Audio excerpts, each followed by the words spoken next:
Okay, we're here to do the string length investigation, and Miss Mazikowicz is joining us. She doesn't seem super enthused to be over here and actually doing it. You were able to do the mass investigation in class, and if you didn't, you'll have to ask one of your classmates what the results of that investigation were.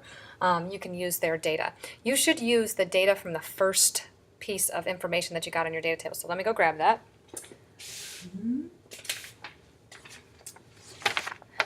This data table should be completed in your notebook already. When you don't have any washers and you have the full length, that is going to be your first set of data for this investigation, because that is just exactly this setup at the right length. So you can use that entire row of data for this first one. So you could just fill that in. It should be very easy for you.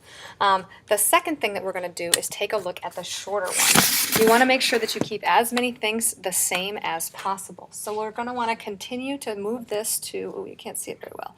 You're going to continue to move it to 10 when you displace it. You want to continue to make sure that you're measuring the period on your timer box. So you see this one here is not set up properly. So we're going to click it over until it goes to the period. All right. And so this is now actually taking data because it's collecting the information that's right there. So it doesn't matter. You don't have to reset it. You can stop it and it will just stop taking data. What we want to do is displace this to an amplitude of 10 degrees. We did this the same for every single investigation up until we investigate this. So the height is going to be at 10. You might have to have two people do this. And then as it swings back and forth, you will end up getting your data.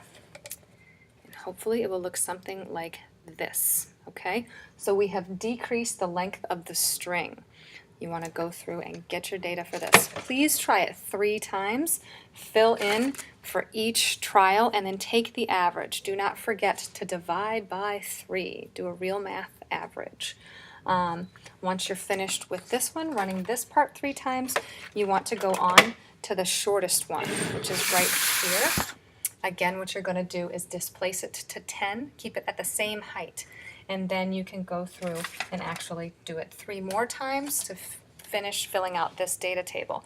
When you're done with that, add to your procedure. You can do it right below where your data table is, and make sure that you talk about what was different from the last time, but what you kept the same. All right? Email me with questions.